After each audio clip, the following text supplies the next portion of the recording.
Hi guys, मेरा नाम है राजीव पांडे। मैं आप सबके लिए लेकर आ गया हूँ एक बार फिर से electrical design drawing estimating second में न्यू क्लास, जिसमें हम आपको बताएंगे कि 2 speed control of 3 phase induction motor की पावर वायरिंग। 2 स्पीड कंट्रोल क्या बताएंगे आपको? 2 speed control of 3 phase induction motor की 2 स्पीड कंट्रोल का पावर वायरिंग बताएंगे। कौन सी वायरिंग रहेगी? Power wiring. कंट्रोल वायरिंग हमने पिछले वीडियो में बता के रखी है। यहाँ पर हम आपको पावर वायरिंग बताएंगे और कंट्रोल वायरिंग का यूज करते हुए हम आपको पावर वायरिंग बताएंगे। तो हमने उसमें आपको कंट्रोल वायरिंग जाके पढ़ लेना चाहिए, तभी ये पावर वायरिंग आपको समझ में आएगी अच्छे से। तो हमने बताया था कि कंट्रोल वायरिंग में आपको दो कॉन्टेक्टर जो हैं, 2 कॉन्टेक्टर को कंट्रोल करना है। तो उसमें हमने बताया था एक एनसी पुश बटन लगेंगे, एक एनसी लगेगा जो कि हमारे उसको रोकेगा, मोटर को मतलब स्टॉप करेगा। उसके बाद एक या ना मतलब मैनुअली मैकेनिकली इंटरलॉक स्विच लगेंगे। ये देखिए मैकेनिकली इंटरलॉक स्विच, ये कंट्रोल वायरिंग दिखा रहे हैं हम आपको। उसके बाद एक टाइमर लगेगा। उसके बाद 2 कॉन्टेक्टर लगेंगे, ओवरलोड रिले लगेगा। तो इस प्रकार से हमने कंट्रोल वायरिंग में इतना सामान यूज किया था। अब हम देख लें, यहाँ पर 2 कॉन्टेक्टर हमने बना दिया है, इसकी कॉइल है यहाँ पर, और एक कॉन्टेक्टर यहाँ पर है, इसकी कॉइल है। उसके बाद हमने एक टाइमर बना के रखा है। और ये हमारा जो है मोटर का स्टेटर वाइंडिंग है। मोटर की स्टेटर वाइंडिंग ऐसी क्यों है, इसको हमने आपको क्या किया है पिछली वीडियो में बता के रखा है। कंट्रोल वायरिंग में आप वहाँ जाकर अच्छे से देख लीजिए ऐसा क्यों है वो। तो हम चलते हैं पावर वायरिंग की तरफ। पावर वायरिंग में सबसे पहले हम मोटर की जो स्टेटर वाइंडिंग होती है उसको RYB फेज देते हैं। RYB फेज हम क्या करते हैं, डायरेक्ट देते तो हैं, लेकिन हम क्या करते हैं कॉन्टेक्टर से उसको होल्ड करके रखते हैं। जब हम कॉन्टेक्टर की कॉइल को एनर्जाइज करते हैं तब क्या होती है, ये मतलब यहाँ बीच में फ्यूज लगेगा और क्या लगेगा, मेन स्विच लगेगा। उसको हम तो भूल ही गए लगाने को। यहाँ पर क्या होगा, एक ऐसे फ्यूज होगा। उसके बाद क्या होगा, यहाँ पर मेन स्विच होगा। सॉरी गाइज, मेन स्विच भूल गए हैं, लेकिन आप लगाइएगा मेन स्विच। अगर आपको ना पता हो कैसे, तो हमारी पिछली वीडियो में आप जाके देख लीजिए। इसको हम टिपिक स्विच बोल देते हैं, वही था हमारा मेन स्विच। तो इस प्रकार से ये फ्यूज लग गया वाई में और ये लग गया बी में। और हमने मेन स्विच बीच में नहीं लगाया है, आप लगाएंगे, हमने भूल गया।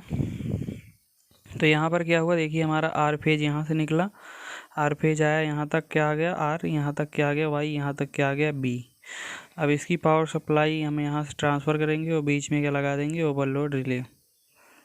ओवरलोड रिले कैसे वर्क करता है अगर ये भी नहीं जानते हैं आप, तो हमारा प्ले लिस्ट में जाकर ओवरलोड रिले की वीडियो देख लीजिए, वहाँ से आपको ओवरलोड रिले पता चल जाएगा कैसे वर्क करता है। तो ये हमारा हो गया ओवरलोड रिले। ओवरलोड रिले का हमने यहाँ पर वो बना दिया कॉन्टैक्ट। उसके बाद हम इस सप्लाई को ले जाकर यहाँ पर दे देते हैं। यहाँ पर हमने क्या किया, सप्लाई को दे दिया स्टेटर की बाइंडिंग में। उसके बाद हम इधर भी दूसरा कॉन्टेक्टर जो लगाए हैं उसको भी सप्लाई देंगे। तो यही सप्लाई यहाँ पर आई है RYB और यहाँ न्यूट्रल। तो हम यहाँ से क्या करते हैं, R वाले का दे देते हैं, R वाले को यहाँ पर ला के, और यहाँ से हम Y वाले को लेंगे इधर आके, और B वाले को इधर से ही। ये तीनों हो गए, यहाँ पर R पहुँच गया, यहाँ पर Y, यहाँ पर B।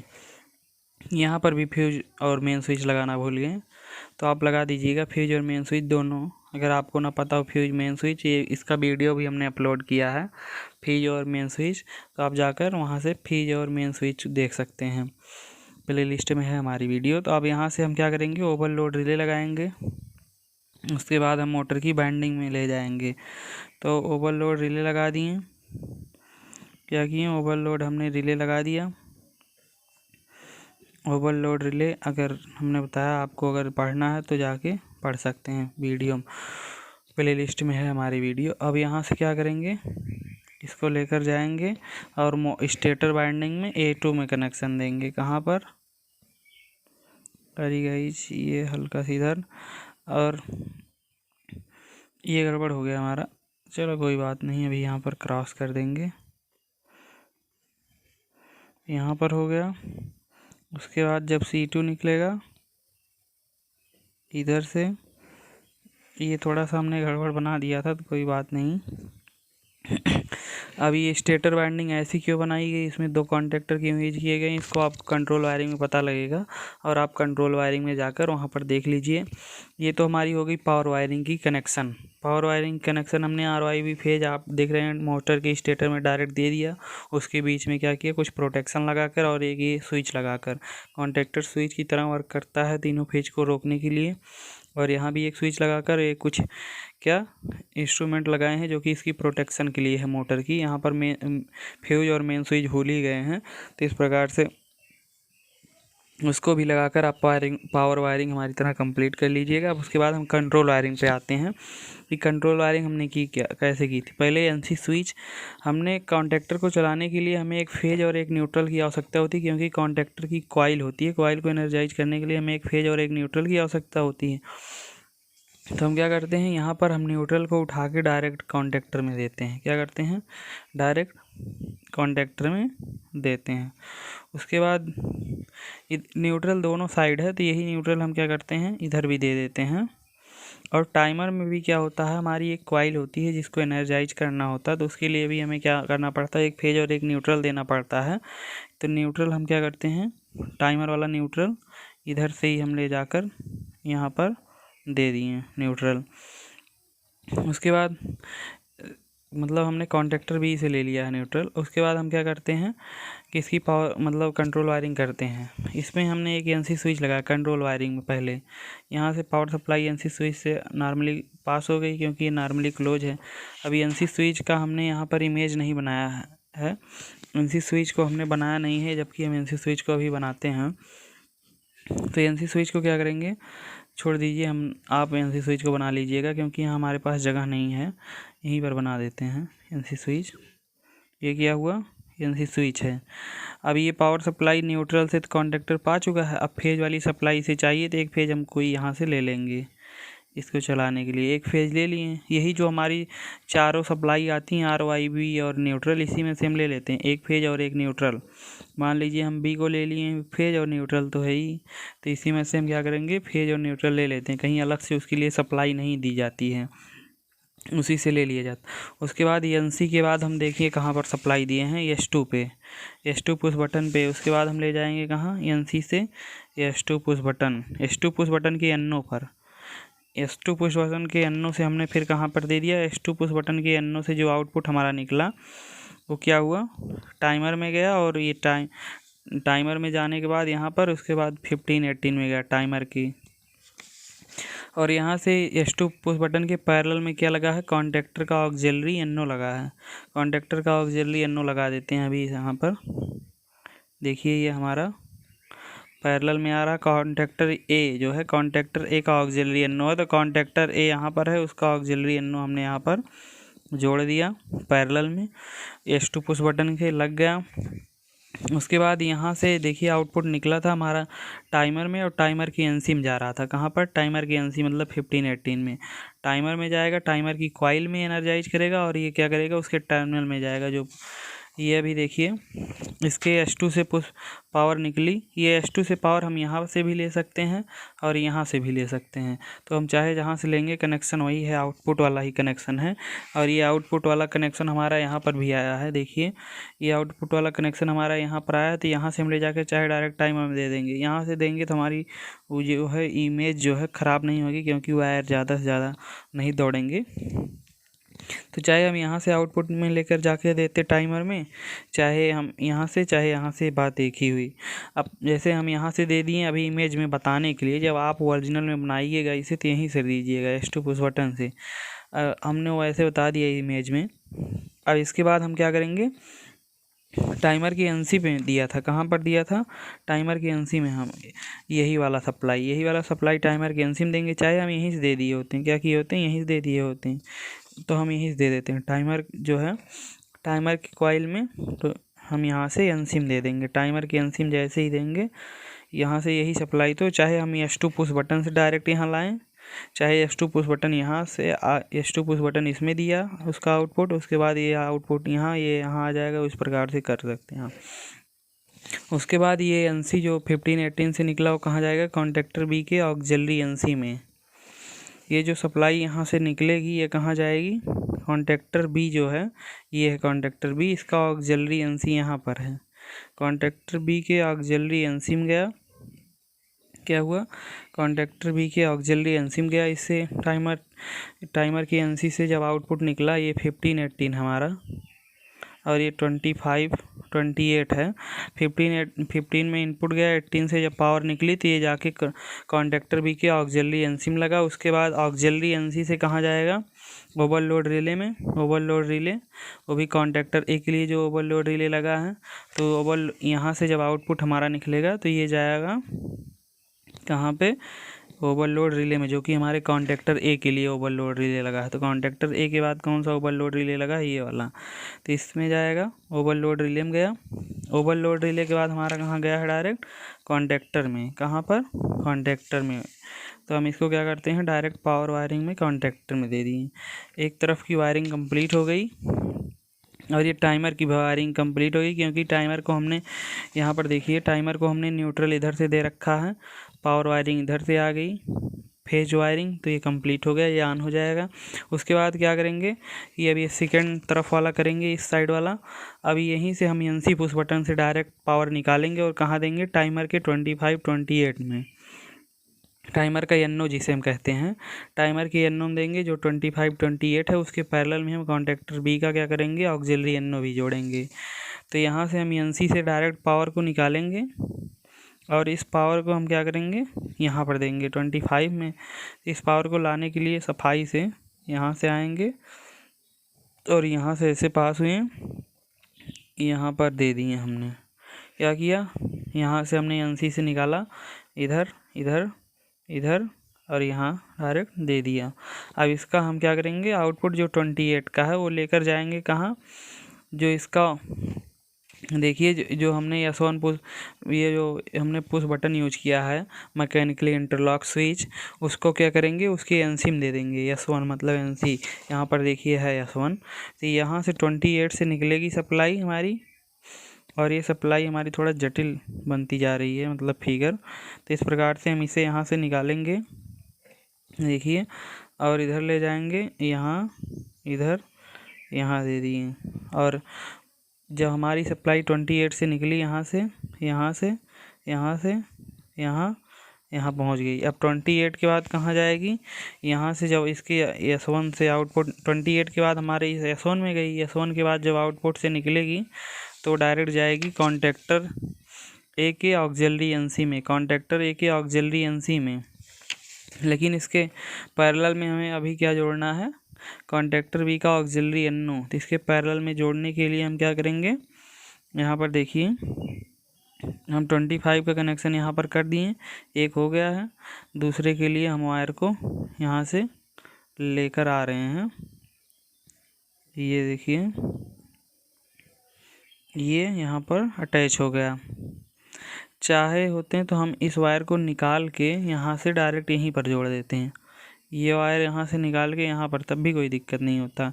जैसे इस वायर को हम निकाल के यहाँ से आते हुए यहाँ पर जोड़ें, कहाँ पर, यहाँ से आते हुए देखिए, यहाँ से आते हुए 28 में जोड़ दिए हैं, ये 28 है टर्मिनल टाइमर का, इसमें जोड़े हैं। चाहे यही हम 28 वाला देखिए, एक वायर इसमें जुड़ा हुआ है हमारा, ये देखिए, यहाँ से जाता हुआ यहाँ पहुँचा, तो इसी को हम चाहे होते हैं तो यहाँ डायरेक्ट जोड़ देते, तब भी कोई दिक्कत नहीं था। आप जोड़ दिए तब नहीं जोड़ेंगे, नहीं तो ख़राब हो जाएगा इमेज।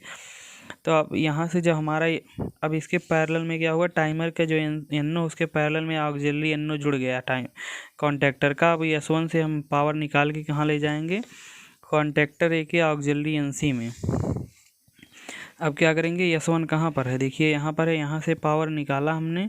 अब ये कहाँ जा रहा है, कॉन्टेक्टर के ऑक्सिलरी एनसी में पहुँच गया। कॉन्टेक्टर ए है, इसका ऑक्सिलरी एनसी ये है, और S1 से पावर निकला कॉन्टेक्टर ए की ऑक्सिलरी एनसी में। उसके बाद कहाँ जाएगा, ओवरलोड रिले। ओवरलोड रिले किसके लिए, कॉन्टेक्टर बी के बाद जो ओवरलोड रिले लगा है उसी पर जाएगा।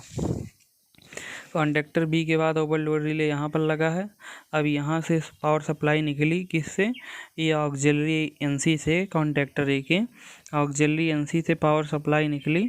इधर हम क्रॉस कर देते हैं, यहाँ पर ये पावर सप्लाई यहाँ पर जुड़ गई, यहाँ से पावर सप्लाई निकली, यहाँ को यहाँ पर टच नहीं करेगा ये पावर वायरिंग को, यहाँ से यहाँ पर भी ओवरलोड रिले में पहुँच गया। ओवरलोड रिले से हमारा कहाँ जाएगा, कॉन्टेक्टर बी में।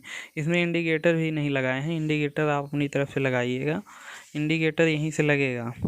जैसे ही इसे हम प्रेस करेंगे, जैसे ही टाइमर ऑन हुआ बस यहीं से तुरंत क्या होगा, इंडिकेटर लग जाएगा, इंडिकेटर न्यूट्रल मिल जाएगा। इसके लिए यहाँ से लगेगा, जैसे ही हमारा ऑन होगा तैसे ही इंडिकेटर ऑन हो जाएगा।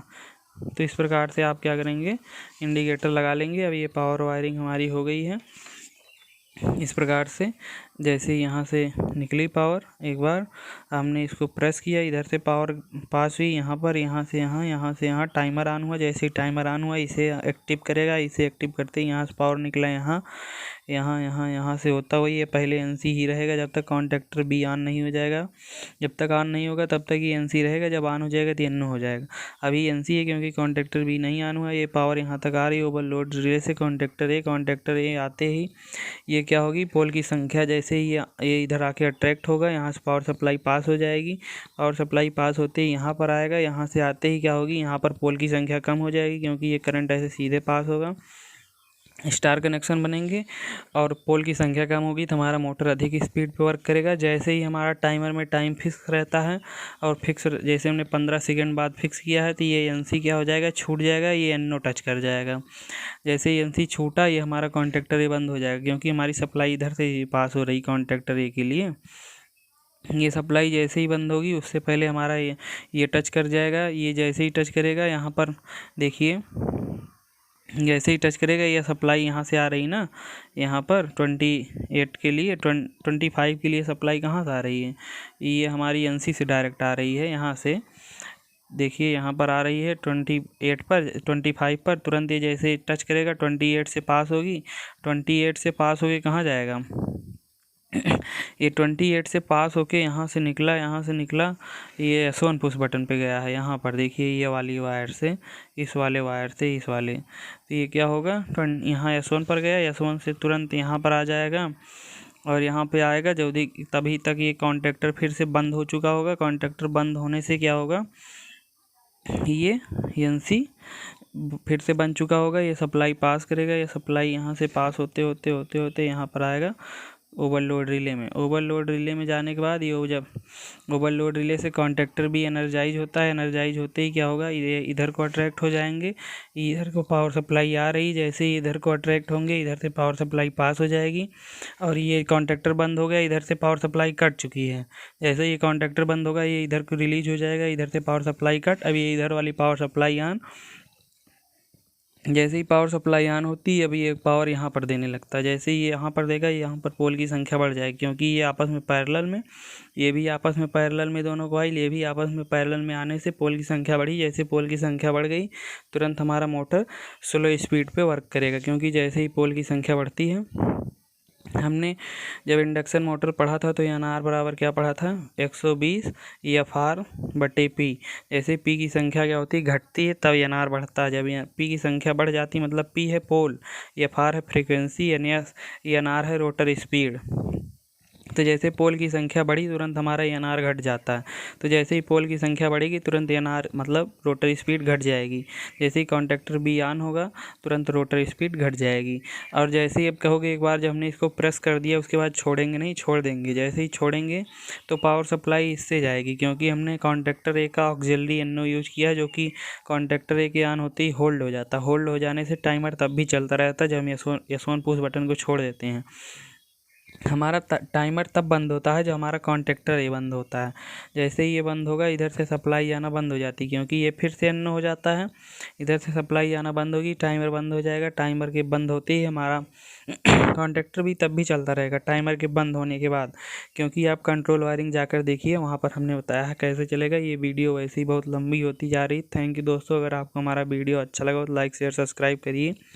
हम आपके लिए नेक्स्ट वीडियो लेकर आएंगे, उसमें हम बताएंगे कि टाइम रिले द्वारा दो मोटर का अनुक्रम परिचालन, मतलब एक मोटर के बाद कुछ टाइम बाद अगला मोटर चलेगा, फिर अगला मोटर, ऐसे अगर आप किसी इंडस्ट्री में लगाना चाहते हैं तो लगा सकते हैं टाइम रिले के द्वारा।